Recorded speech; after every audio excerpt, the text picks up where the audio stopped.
guys? Kayla Nicole here. Welcome back to another episode of The Pregame. Okay, now ladies. Welcome to The Pregame. My guest today is, wow, I don't even really know how to put it into words. You could tell she had a few cups of coffee. I love her. Okay, my guest today is a woman who does it all. Okay, does it loudly, proudly, and on her own damn terms. She is the co-founder of WTF Media Studios and Trap House. She's the host of Sex Sells and one half of the podcast that kicked down the doors for unfiltered, sex-positive conversations, formerly known as Horrible Decisions. It's now known as Decisions. You gotta sell this book, Kayla. Hello? Oh, wait. It's coming. Oh, no, I mean, that's why we're not whores anymore. Oh, got it. Got it. Now she is adding author to her title with her brave, raw, and wildly empowering new book, No Holds Barred. I've read it, parts of it. You said holds. Holes? Shit. No holes. Let's get it right. Hold on, let's run it back. And now she's adding author to her title with her brave, raw, and wildly empowering new book, No Holds Barred. Ba-dum-dum. Shh. There's a reason for that. She's clever. She's a disruptor in the podcast world, a boss in business, and a walking reminder that you can survive anything and still live fully in your power. Brilliant, bold, and always real. Weezy. Oh my God, normally like PR sends something. You wrote that. I wrote that. Also, I wish you would send your PR my way. You know me in real life. I know. I just wanted them to send you a PDF copy because I was like, girl, I can't do the Kindle. I can't do the e-shit. I am old scuela. I cannot do it. Old school is crazy. No, but you did give me a copy of the book. I appreciate that. Also, well done. Thank you. Well done. I'm so proud of you. There's so many things that like, I don't know, I thought I would do in my life. And a book really wasn't one of them. Yeah. But the second I started getting into the weeds of writing it, it was just getting so deep that I was like, I have to put everything in here that's vulnerable. Like there's literally a point in the book where I was telling our co-author, she helped us edit so much. I was like, I have to do a section about like BV and stank pussy. She's like, well, it doesn't really fit. I'm like, okay, wait, time out. You said you have to do a part about BV and what? Having a stank pussy. Steak? Stank. STANK. Literally, because everything is in there. And I'm like, what is the stuff that's embarrassing? What's the stuff that we've all been through that we won't say? Yeah. Oh, yeah, we were editing and she was like, it doesn't really fit. So I took it out. I was like, put it back in. Put it in. And as you should. I think that the book is it's a really good example of what you and Mandy are. Like, it's literally you guys in the book. Hold on, don't say we got stank pussies now. No. Oh, I mean, yeah, you're right. Damn, that's crazy to pair that together. No. The book, I'm just saying the authenticity of it, the realness of it, the rawness of it is so, so good. It's a good, like, well, I've been describing it as like erotica and self-help, but someone today asked... Yes. Yeah. Yes. Someone today asked me in an interview, could men read it? And I'm like, this is literally the book where men will not only have the mirror held up to themselves on the lack of empathy they've had for women, but where they'll see every woman they've ever dated or every homegirl. Like, there's the assault story. There's the heartbreak story where, you know, you're going crazy and digging, or there's the story about you feeling worthless. There's the story about men and money. Like, there's just a lot of shit in there. I don't know one woman in my life that hasn't at least connected with one of these stories. Yeah.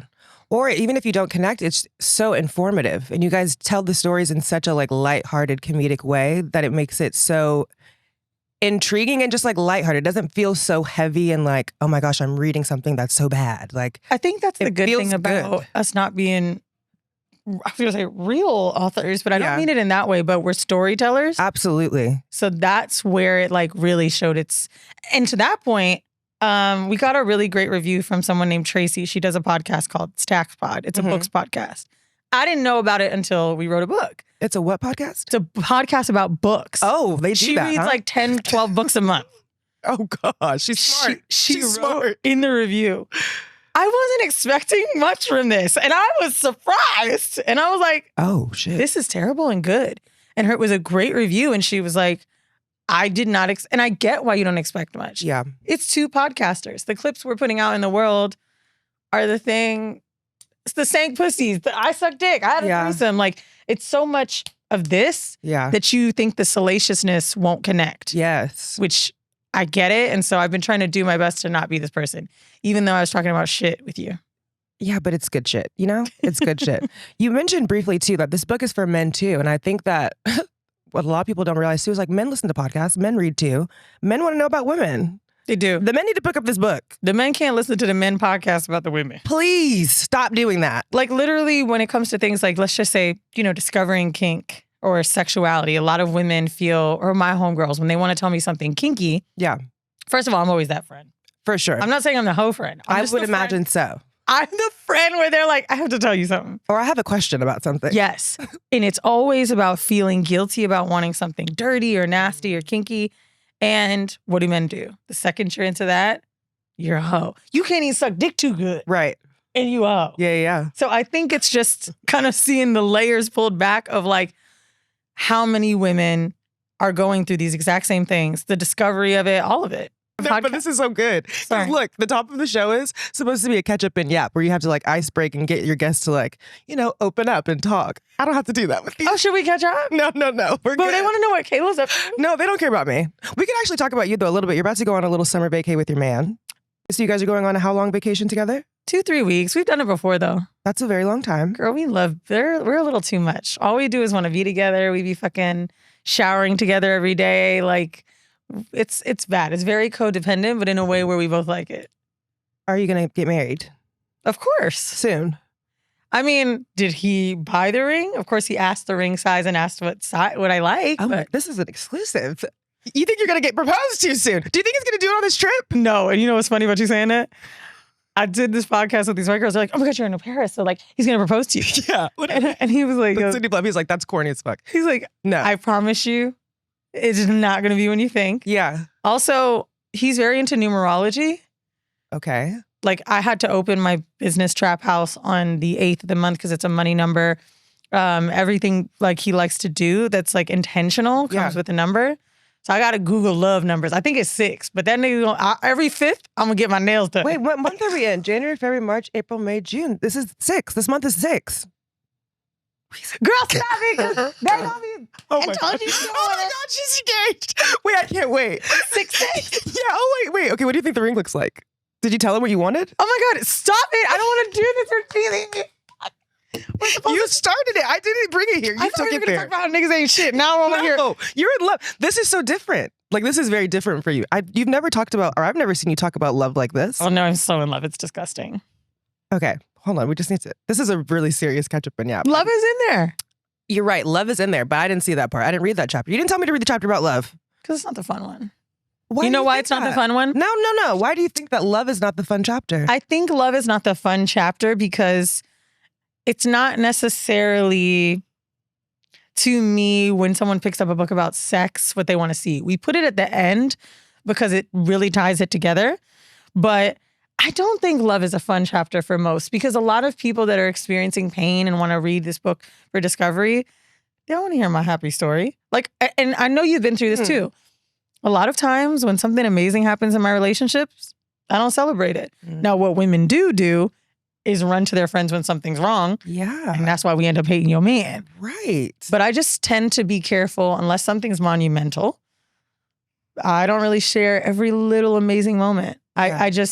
I find that it's not always well received. I have to be really mindful where the people in my life are at before I call and be like, oh my God, I just came home and there's flowers everywhere. Or he cooked me this meal. Or he surprised me with my mom coming to New York. These things could be happening. Yeah. I just don't always celebrate them. Yeah, but maybe you should change that. I think of podcasting almost a decade. I've learned that the more I'm happy out loud about a man, the more it tends to get ruined. No. And you will learn it, baby. What number episode is this? 10. I'm just kidding. You get to that triple digit, they're going to be like, no one cares. Really? I think as a public person, Yeah, but happiness, like literally. your arc, like your story to me though, like it makes me happy to know that you have experienced so much life and also lived your life fully. And now you're at a place where you're also experiencing like this healthy love where you haven't changed who you are sexually. Like you guys are still exploring things that you always The have. condoms in my bag. Yeah, like you haven't had to change who you are, and now you are still able to fulfill this dream of love, of happy, healthy love. I think it was easier to write about it because I didn't have to see the immediate response.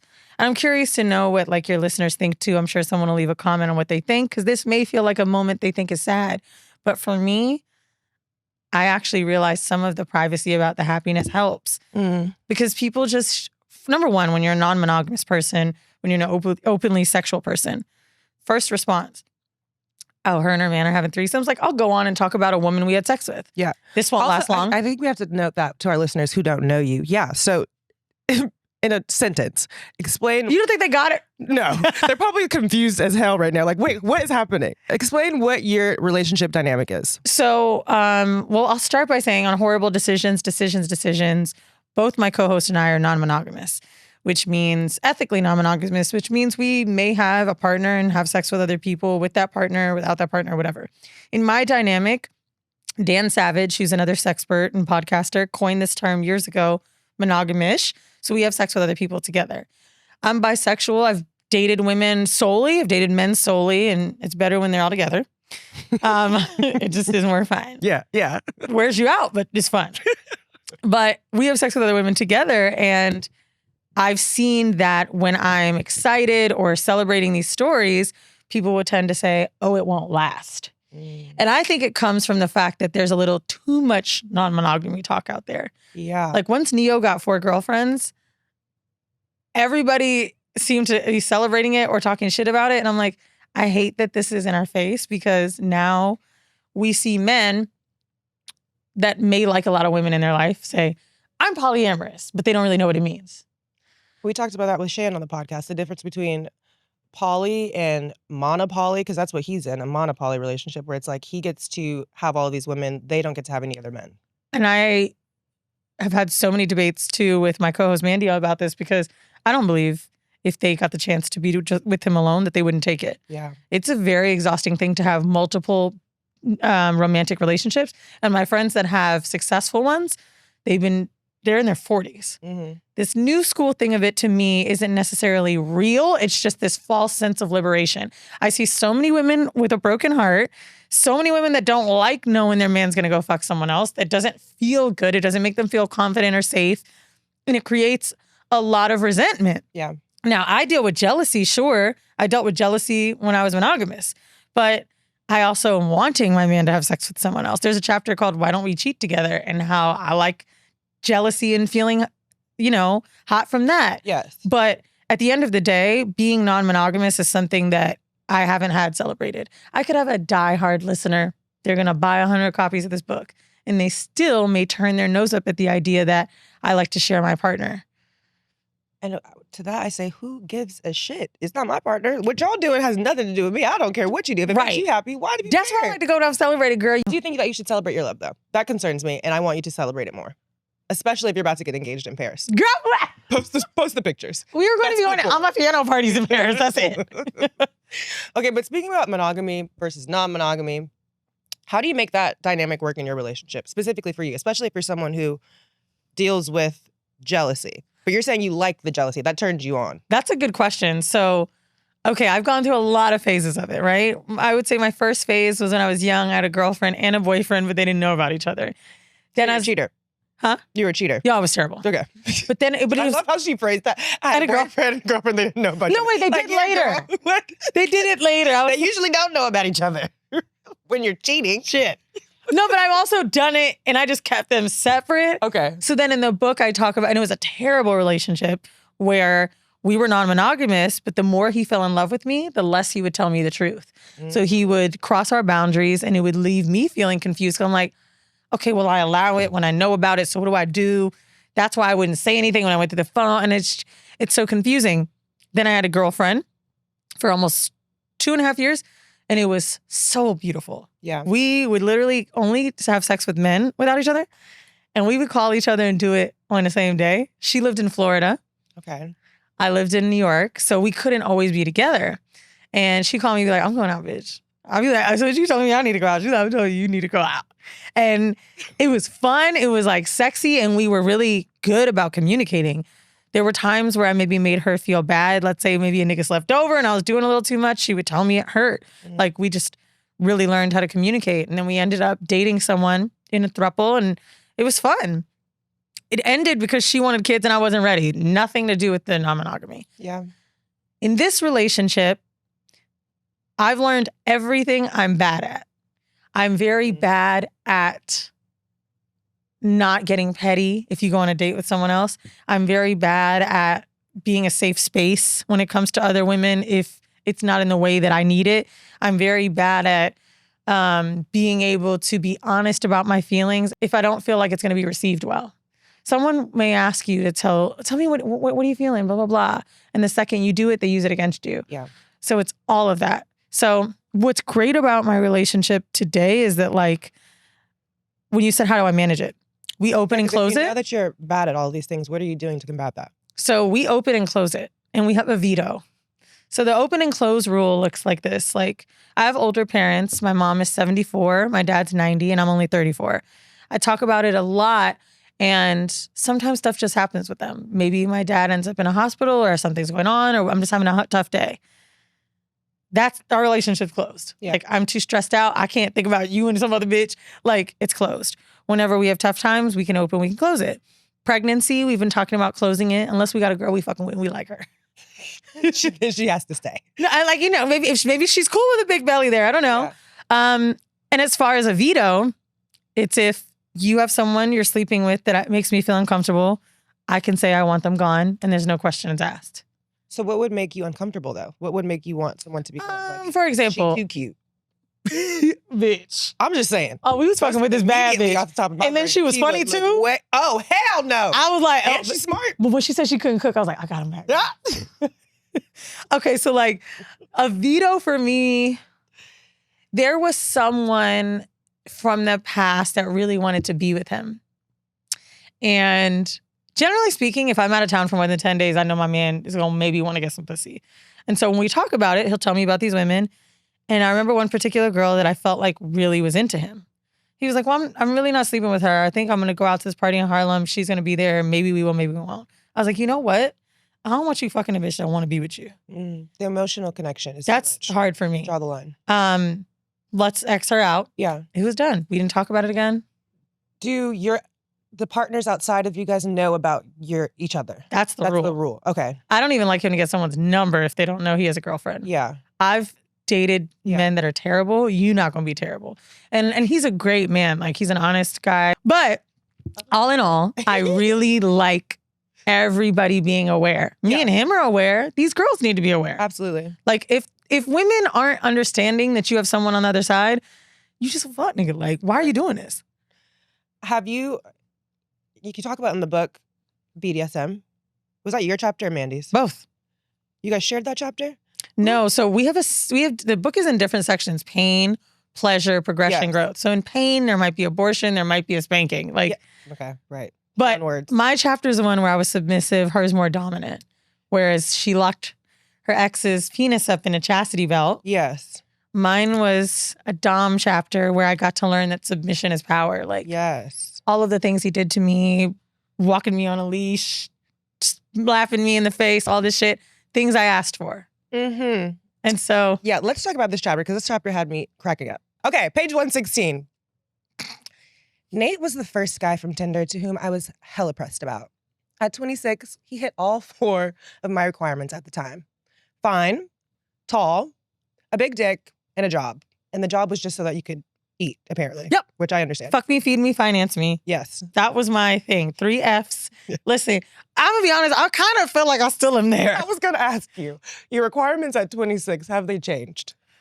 Feed me first. I pick dick over food. I mean, food over dick now. My man hates that. Like, he really got upset. We were asking someone drunk at a party, okay, would you rather have the best meal of your life or the best orgasm? And I was like, best meal. You know, my big back also, I agree. Bitch, I've come a lot. And every come is pretty much the same. You telling me I could have the best? Think of the last time you had unbelievable food. Nigga, give me that food. It's rare. You're right. As a matter of fact, I'm so into food. He's making jokes like, yo, we get to Italy, I might stroke you while you eating pasta. 'Cause I need to give you this fantasy that you love a food. That's how I gain weight, Kayla. I had to open Trap House to get rid of the shit. I'm sick of it. Stroke you while you eat pasta. I don't know what happened at 30 where food just became more important than sex. Yeah, it's like you take it to a whole nother level. I agree. I like to eat. My podcast need to be called Decisions to Eat. Yeah. What we gonna eat tonight? Oh my gosh. It's so many good stories in here though. Okay, but on 117 you talk about your Dom experience. Was this your first time experiencing this? It was my first time experiencing it correctly. Safely. Yes. So in the past, Talk to us about that, please, because it was so good. And I was honestly, I put the book down and was like, I think I like smut. oh yeah, Is that what the books are called? Where they're like, I wanted to spicy? call it smut. Yeah, you wanted to call the book smut? I wanted to call the book smut on the cover with black. I wanted to call it horrible, but there's so much self-help layers in there that like Yeah, it it's didn't. more than that.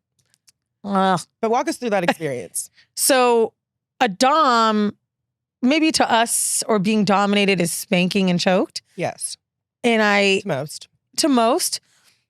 But I didn't understand how much consent and how much talking would go on before. I always kind of assumed at this age, I think I was, like I said, 26. Okay, like he'll choke me, and if I don't like it, he'll stop. If I give him a wave or whatever goes on.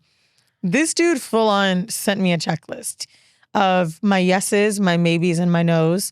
We do a masterclass and I include the checklist so everybody can have it. But basically what happens in it is that you get to see things you haven't heard of.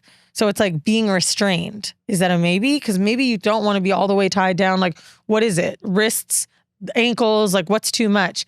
Spanking on the ass, maybe the titties, not the face. Like he went through it all with me and then kind of walked through. I told him I like to be dominated because I thought that's what I like. He's like being called a bitch, being spit on. Like, how far is this? Yeah. And so once we went through it, he said, all right, we're going to play this out. So I was in my apartment. He told me he was going to come in. He told me the 30-minute frame he would come in, and I had to sit on my knees away from the door. I was blindfolded until he was inside of me. But it was a really good experience because I was never fully scared on what he'd do to me because of all the things I said yes to. Yeah. Which in submission, it seems like you're very powerless. And so the control dynamic is truly role play. If you're with a dom that's respecting you, no. So in this chapter specifically, you talk about the mental power play that it is to be submissive, when most would assume it's the weaker of the two options. Like there's power in being submissive, and you kind of have like this, which I'm learning about you. What is it? Is your ability to reframe things. Because like immediately when you hear of BDSM, of power, of being the sub, you think that like, yeah, you lose all control and you're not really doing what you want. You know, it's only being done to you. This actually, what you're saying, it ties a lot into, in the progression chapter, we talk a lot about sex for money. And I used to be nervous about talking about being a sugar baby or having men give me money because it's not very women empowerment-y. Yeah. It's not very boss bitch of you to talk about somebody paying for the website, right? But I don't look at it that way. I've always looked at sex work as power. I don't, body as a commodity. All right, the football player that gave me the money, sell his body too. Right. You know what I mean? Like, that's the fact. I'm being facetious, but it's the truth about how women decide to get on in life. And the patriarchy is always telling us, you know, what we can, what we can't do, what's a good job, what's not a good job. And the women that judge us, the same thing. Yeah. You know, like I've heard bitches shade somebody for doing eyelashes. Like, literally. Okay, you want me to suck my pussy then? Like, what can I do? Yeah, what can I do? Oh my God, you're an influencer. Get a real job. Sorry, I edited video for 8 hours. They like my face. My bad. God, look at Hailey Bieber, $1 billion influencer. Like, and for me to celebrate a white woman today is a lot. I saw that and I was like, damn, I can't even hate. I can't even hate on her. Like, whoa. But anytime I've played in a submissive role, whether it be being the sugar baby that plays kind of dumb, oh my God, I've never been there. All of this is to my benefit. I relate it all the time to when, you know, my co-host and I met when we were working in corporate. She was working at Goldman Sachs. I was selling tech.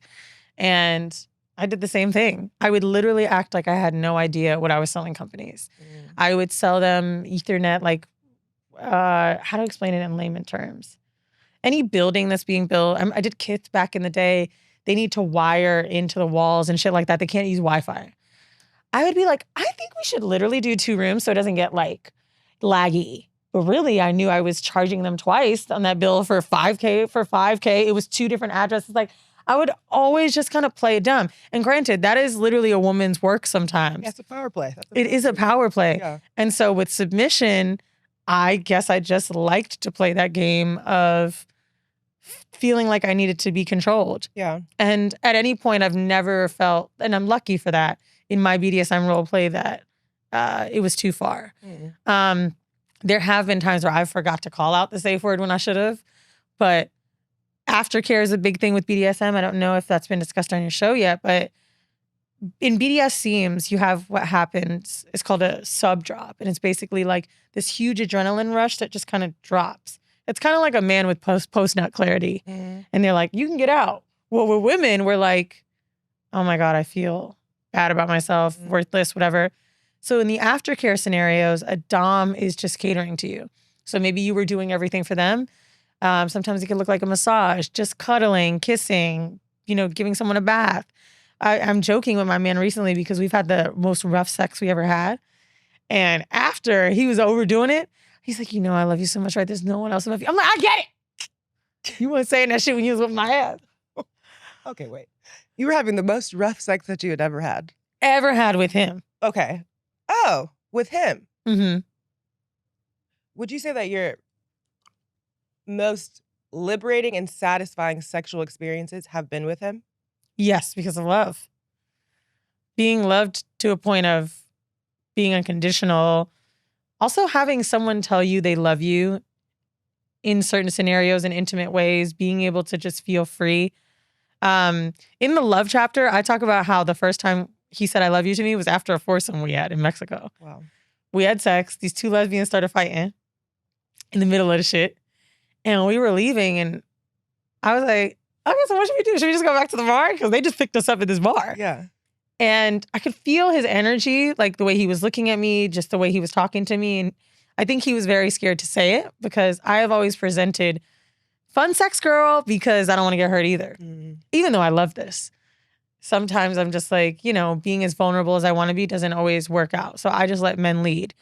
But the deeper our love got, the more that I saw how he would do anything for me, the more he just put me in his life as someone that was on the forefront, like prioritizing me in ways that were shocking. Like, I assumed he has a big Nigerian family. Oh, Nigerian? Not a scammer. My man is a real estate investor. He's amazing, and he earned all that money the hard way. He is not emailing y'all. But culturally, okay, this tracks. But this makes it, okay, keep going. So, big family. Yeah. Christmas, I'm going to spend with my parents. Thanksgiving, I spent with his. He left. He came with me. We were in the fucking nursing home with my dad. He saw me get embarrassed that my dad was having a tough day or was disassociating. And he's like, yo, this is my family too. Like, you think I give a fuck? Oh my goodness. And I was like, oh, this is when you're loved. Yeah. I'm not an inconvenience. Everything about us we think is inconveniencing. Absolutely. But it's not for the right person. Yeah. I always thought when I dated powerful men that I had to give up a lot because they're so busy. Never did I realize I wasn't looking at what they do for me. Oh, I saw you get watery. But it's not, because why does this happen to me every episode though? It's like my guests don't get emotional. I do. I am too, but I'm trying to hold it away. I just like. It's special. It is special because we've dated so many terrible people to be there. Yeah. And like, I'm not a dating expert, but this book does kind of show you all of the mistakes I've made, all the flags I missed. How the fuck did I stay with a cheating ass nigga for 3 years? Yeah. I had a friend call me today. I hope she doesn't hear this, but I don't really care. She said, I just read your chapter. How do you know when you've stayed too long? She's like, I talk about you and your happy relationship more than my own. And I don't even know why I'm still here. And she lives with him. And I was like, yo, this is really hard to hear. This is a friend I talk to maybe every other day. Yeah. She's like, fuck, like, I'm like looking at happy relationships, but mine isn't that happy. And I'm thinking that, oh, this is just normal. But it's not. Yeah, so what advice do you give her? Because as someone who's on the other side of it now, experiencing what a healthy, happy relationship is, and as someone who has stayed too long, what do you tell that friend in that moment? I asked her if she would pity herself if she was someone else. Ooh. And sorry, I know that hurts. What did she say to that? Silence? Yes. Yeah. But I was like, yeah, if you would pity yourself of someone else, do you wake up feeling excited to see him in the morning? Do you get excited to come home to him? Do you guys still like each other? If you don't, why is being single so scary? This is mediocrity. Like, for some reason, I don't know, most of my friends are Black women, and it's like everything else, shoot for the fucking moon, Yeah. do 10 businesses, have all the kids, be super mom. And it's like in their relationship, mediocrity is accepted. And it's not just Black women, a lot of women, but I've seen it over and over again, and it's exhausting. You know, we want Black love so bad that we think we need to fix the love we have. There are, what did you say last episode I heard? There are men outside. There is men, honey. And if there's a lot of them, not, and they might not be Black. girl, and why white be saying that? You know the girls get real mad at that. Uh-oh. We know you know. We're so scared of the other side of the unknown because the relationship is so comfortable. It's like a shitty job. Yeah. You're like, oh, if I got a new job, I gotta hate new people. Like, bro, dating does suck. That's true. Your girlfriends are telling you dating is trash, whatever. But a lame ass, nothing's happening relationship is the same. Mm-hmm. And I'm telling you, what happens when you go through a breakup? Let's all say it. I don't care if this, I know Kayla's fitness girl. This might be a little toxic.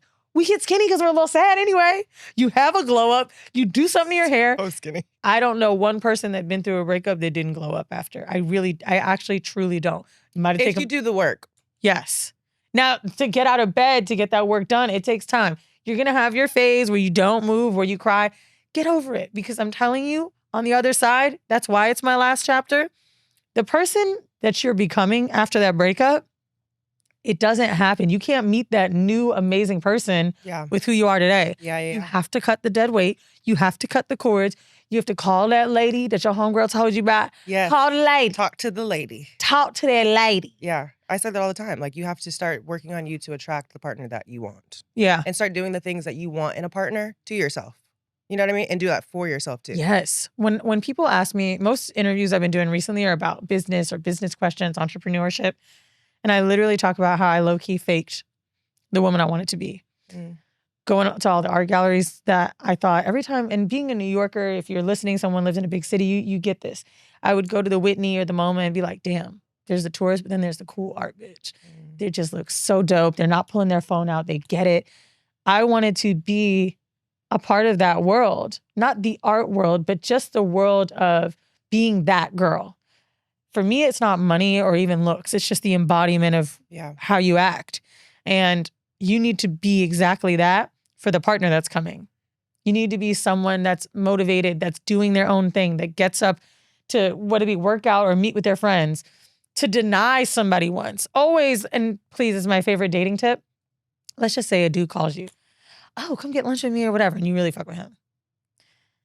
If your hair ain't done, don't say, oh, I didn't get my hair done yet. Just deny him because you're busy. Say you have work, say you have whatever, like letting people that you're dating see the value that you have for yourself. Because it doesn't really happen like that, especially when we're dating men that everyone wants. They just don't see that. They don't get denied. So it's like always keeping consistent with you as the priority. I really shout out to Jody Taylor. She's got a great IG. She's one of my favorite people to follow. She always says my favorite hobby is myself. Jody Taylor? She's an influencer that posts stuff about like, this is what you need to do to be the best version of yourself. Make sure you dry brush. Make sure you do this. Short hair? Yeah. Okay, so cute. Okay. Such a cutie. She says what? My favorite hobby is myself. Love that. Stealing it. But it is though. Like I did that before I heard that. I really just became my favorite hobby. And I think when that happens to you, there's a shift that everybody feels. Yeah. Confidence, when you have that, you have to like really build it within. Like you can't fake the confidence. I don't care what bad bitch walk in the room. When she hates herself, it's loud. So Mandy came to me after reading the chapter, How Do You Know When You've Stayed Too Long? She was like, I would have never have thought he was like this. Because you always acted like your relationship was great. So I got super offended because I'm like, I didn't lie. I gave the highlight reel on the podcast. And it really was a lie in essence because I was kind of lying to myself. I would tell you all the fun shit. I'd tell you about our new place in Mexico, where we're traveling to next. Ooh, we're going to get on a plane to Provence. Like all these places bitches I ain't never heard of. I'm just talking about the highlight reel. And I realized I was also creating that in my own head. I just wouldn't account for the bad parts of the relationship. That's why a lot of people do pro and con lists for dating. And it's really important because once I sat and did it, I was like, ooh, this is long. One is 2 pages, one is a quarter. Someone older, an older gentleman that I was like briefly dating told me the same thing though. Like that he has a pros and cons list, and what helps when you do that is really fine-tuning what it is that you're looking for in a partner, and putting it into words really makes things a lot more clear. You know, partnership in the way that you seek it out almost can attribute to business. So like I have always asked anyone I know that's wealthy, okay, what is the thing that you do different? Yeah. All of them tell me they wake up early. Don't know why. I hate that. I just met actually one of these companies you're with. I'll tell you later who it was, but the CEO of this company, I tried to set a meeting for 8 a.m. I was like, oh my God, it's 5 a.m. LA time. I'm sorry. That won't work for you. And he said, I'm always up. I've just always been like this. I'm always up. Don't worry about it. Put it on. I'm always up. That's something successful people always say. Yep. And the other thing is anyone who's successful in business looks up the risk versus reward. If you're going to start a company, I've done it with every single thing, even a podcast. Okay, how much would I spend monthly on this podcast? How much could I make? Could I afford to lose this much money if I take on this new project? We don't do this with partners because we act so much on emotion when there does need to be a little bit of logistics behind love because we lose ourselves. That's so good. Dick will make you dumb. Dumb, delusional. Let me tell you, fuck me into the mattress. I'm gonna forget you ain't got no job. Literally, it's like, you need somewhere to live? Hello. I'm taking in strays. Best dick I ever had. Of course. That's all he had time for. He could really master it. Now, at best dick at the time, I tell you, everything is a pass, right? Okay, right. But Watch Beyonce. But no, like dead ass, just that sex that's very carnal, whatever. It's always from someone that's got a flaw. So it's like, I think we do need to kind of take into account. And I remember too, even thinking back in the day, and I'm so regretful. This is to me my biggest flaw, calling people corny. I would call men corny all the time for the way they contacted me or something about them or their job or whatever. It was so fucking ridiculous because when you think back, you're like, oh, I said no to them, but then I said yes to this dude with chains in the club. Right. Am I insane? Yeah. What was corny though? I just found that when I was younger, I would say things were corny, like maybe their attention to, giving a lot of attention to wanting to see me or persistence. Right. You still think it is? No, but I've done the same thing. But no. Now on the flip side, you're like not begging for time from people, but you're begging for people to be intentional with their time and like plan things. And you look back and you're like, dang, that one guy that was trying to do the dates. Setting shit up. I thought it was too, oh my God, the girl, he's trying to give me a whole itinerary. I would die. Literally. You're so used to chasing. Stop fucking chasing. And you want to be in your feminine energy? Sit the fuck down. Girl, that's so real. I've been challenging myself with that too, especially because I'm in my little single season and I'm trying to date. I don't say no. I just say yes. To dates? To dates. I don't say no. Ooh, I like that. I don't say no. Like, I'm going to give you one chance as long as, like, there's some parameters. Like, you know, you do have to have a job, a home, not 8 kids, no wives or girlfriends. That's the bar, right? That's Simple, right? I'll go on one date. If I don't like the date, I don't have to ever speak to you again. I also don't have to give you an explanation as to why, but I'm going to try because I feel like I'm limiting myself by doing that very same thing. Like, we don't practice dating either. Also, and that. Like, how many times have you been on a date where you may realize you didn't really learn anything about someone? That means you aren't asking questions. Yes. You're just sitting there and being interviewed. Or I'm doing the interviewing too. I've also noticed that. I'm a big sit there, ask you a million questions, and I don't share anything about myself. Oh. Defense mechanism. Yeah, it is. Yeah. That's why sometimes I like, if you're not good at that beginning, like sometimes sit down dinner's too much. I like activity date type shit. I love an activity. Like something for me, food, wine, beverage, spirits, like it's encompassed in what I like to do. And like sex parties. I'm not even a sex party girl. No, really? I go. I don't have sex at sex parties. You'll go, but you don't have sex with them. I can't do it. I don't know why. Are you drinking enough? I'm just kidding. You know what it is? I think because I've been in this space so long, I always assume someone knows me in the sex party. Yeah. Which they do. I've interviewed every sex club owner in New York, I feel like. Yeah. At least the good ones. Then there's the thing of like someone who could possibly know Weezy fucking up my head. Maybe if you put me out in Timbuktu. Yeah, like overseas or something? Oh, like I went to a masked up party and I was like, all right, maybe now I could throw this pussy. Yeah. But even then, there was a girl that was like, oh my God. Oh, I remember it was called Sanctum. And it's like a very high-end party. You don't have to have a mask on. $10,000 a couple. Hype. I'm sorry, $10,000? You know I pay. But 10,000 a couple. It's New York, LA, and I think they spread it around to big cities, but phenomenal. What comes with the $10,000? Coochie. Multiple. You could just Well, I think it's really the endless coochie. anonymity. It was the best I'd ever seen done with like taking phones, curating the vibe, having like acts, like just the luxuriousness of it. Yeah. It was very high end. And so were the people. Everybody I talked to was like, I saw 2 actresses in there I recognized. Like, it was well-to-do people. Do you have to sign an NDA? There was no NDA because you don't have to show your face. Mm. And you don't have to give, you know what I mean? Like that much info up, I guess. And plus you have all those rich people in the room. They don't want to sign no contract.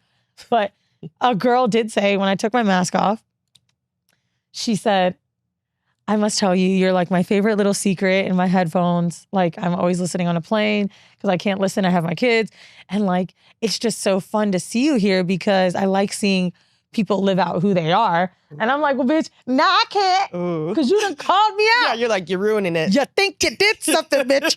I'm scared. Oh, Yeah, God. so no sex for you at the sex party. No.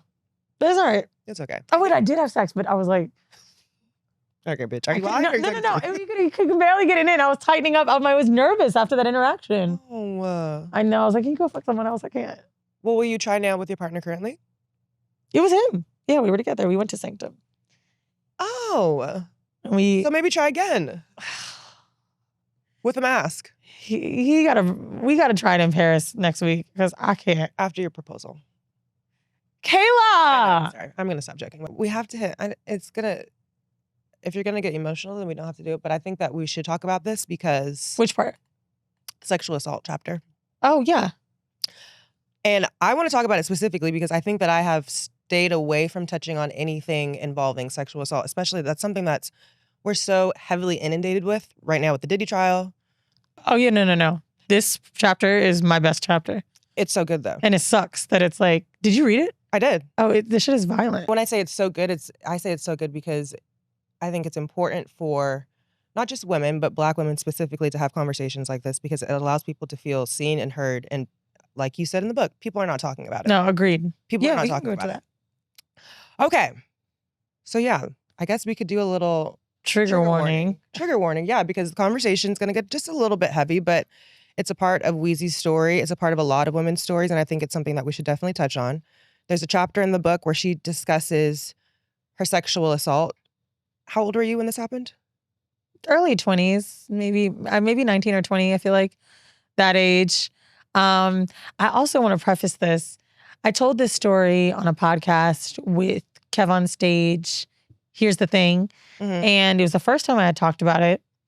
And everything was well received. They were kind, both him and his co-host talked about how they want to, make sure they teach their boys about consent, etc. One of the comments respectfully said, doesn't it always seem like someone that's had some kind of sexual trauma ends up being hypersexual? And what I would like to say to that is, I was bisexual, curious about sex before this happened to me. Right. I even start my introduction in this book by saying, I didn't have a weird uncle that fucked me. I just was a horny I kid. just like sex. Right? Right. Also, I think it only seems like that because so many women have been sexually assaulted. I don't know one down to my own mother, whether it be molestation, whether it be a man being too aggressive or as violent as mine. So there's so many. No, Like- literally. And I know you know this as a grown-ass woman. Let me interject with these stats because you have these numbers in your book, but here's some additional ones as well. Page 187, 81% of women and 43% of men experience some form of sexual violence. 1 in 4 women experience intimate partner violence. That means that you or someone you know has experienced this trauma, like literally you Right. or someone that you know has experienced this trauma. So for someone to leave a comment like that, I think it's telling of the times that we're living into, especially with like the Diddy case going on. You literally get on Twitter, on Instagram every single day and it's jokes, it's podcasts. Cameron asking, is her pussy good? It's That was crazy. insane to me. The Cassie and Diddy trial specifically is one that keeps coming up. Yeah. And it sucks because the crazy sex stuff that happens makes this a sexy, crazy case. Mhm. But because we see Cassie consenting in some messages, there's one text in particular where she goes, I like our freak offs when they're done right. Now, maybe you can't blatantly say in a text message to a man that's raped you, very hard word to hear, raped you. I don't know how to tell you, I don't want you to be aggressive with me, et cetera. Like, we have to find ways to, pat a man on the back about treating us right. Yeah. So because she may have done some of these things consensually, the times where she isn't, we just think, oh, whatever. Well, he was rich. And it's very difficult because you got trouble leaving your ain't shit boyfriend. And you think it was easy for Cassie to just walk away from one of the most powerful men she's ever been with? Yeah. Not even been with, met? Yeah. So on his label, he blew up the Kid Cudi's car. You're watching what he does to other people and telling you and threatening your life. Like, of course. So I think like kink versus consent is the Diddy issue because we're seeing a person that's sexual or maybe wanted to be sexual say no. And now the victimhood doesn't matter. Victimhood looks very different. What happened to me in particular, I had someone had sex with me while I literally was bent over a toilet, right? Vomiting. Now, I knew him and I had sex with him once before, maybe months before, a year before, I can't remember. I remember calling someone after and she was like, I don't blame her for this because I really don't think we know how to respond. She's also my young age at the time. But like maybe he just thought because you were already there, like you guys are going to do it anyway. And like she can't figure out what to say. Yeah. I think a lot of people can't figure out what to say because victimhood looks like girl walks down alley, gets raped, and is left there. That's what we think assault is. Yeah. We don't believe it when it's your boyfriend, your husband, or someone you know. So while reading the sexual assault chapter, I think a lot of people, for me, even a lot of the memories were put back in my head. You may remember the thing I said where I heard a Ja Rule song playing. Yes, and J-Lo. Yeah. And you said this bitch can't sing. Oh, yeah.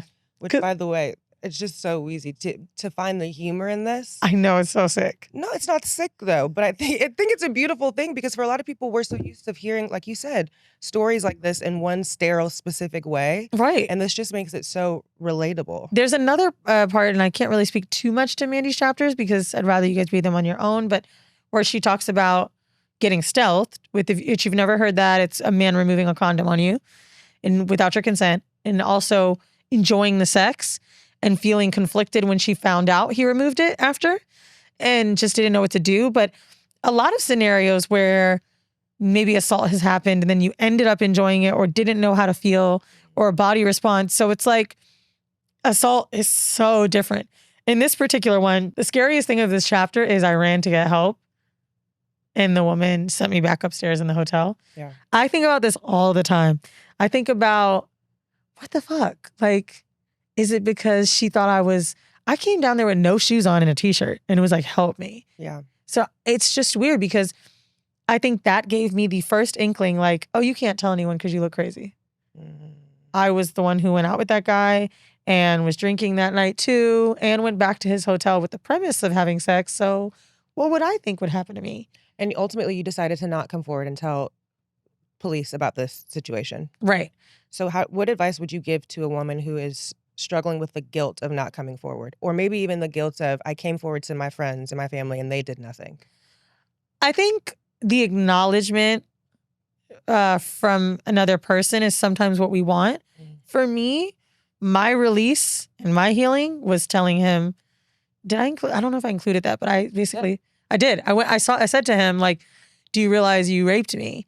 And he told me I was tripping and I was fucked up that night and I don't remember. Yeah. So I think, oh yeah, that's right. It's the name of the chapter.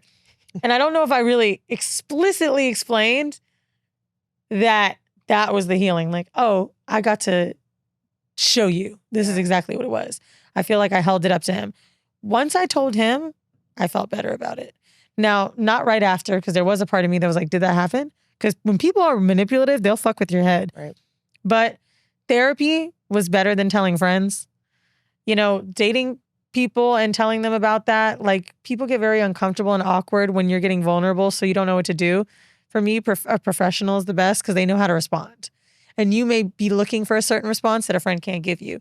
Maybe your homegirl disassociates because something happened to her, right, or she doesn't know how to fix it. So she's like, damn girl, I'll give you a hug. Let's talk about something else.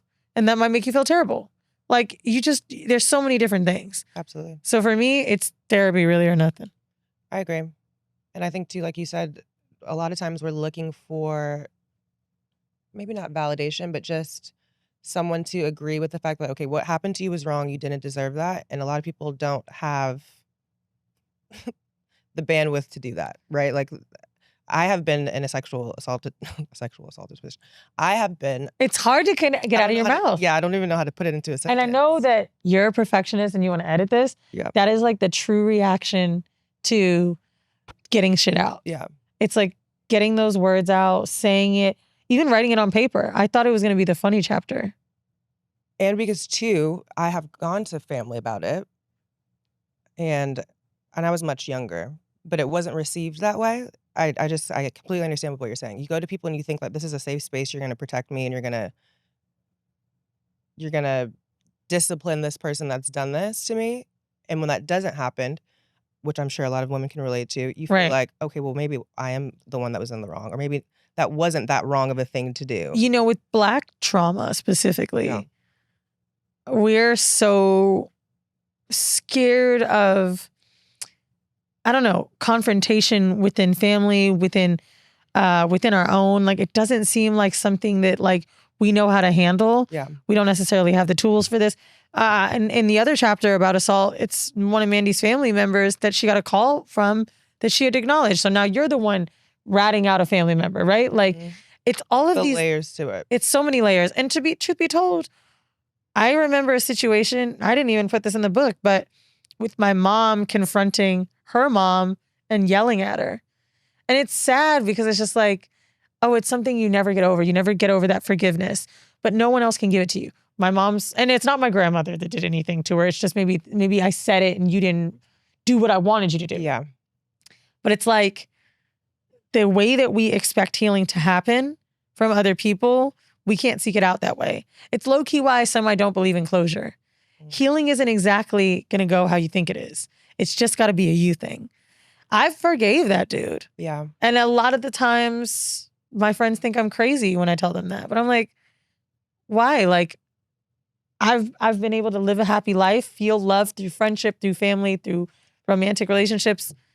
I'm fine. I love that you put that in there too, because there is a lot of people who it's like, okay, these are the steps that you can take to heal. And you need to, like you said, you can go to therapy and you can report it, but a lot of the work has to be done internally with you. And the validation that you're seeking from other people might not ever come. And for the reporting it part, that honestly is more work on the victim's end. Oh my gosh, yeah, to have to relive that. Like, Yeah. not saying that, you know, it isn't our duty or anything like that, but I really didn't want to deal with the shame Yeah. of just like, okay, so you were fucked up with this guy and then this happened. Are you sure? I'm not about to deal with that. Yeah. That's why he's anonymous. Girl, when you find out who it is, you're going to be like, damn. I don't even want to know because I'm going to get pissed. Don't even tell me. It makes it almost hard to listen to certain songs in the club. I'll tell you that. It's not Drake. I should say, it's not a today song, okay, y'all? It's some shit we listened to from back in the day.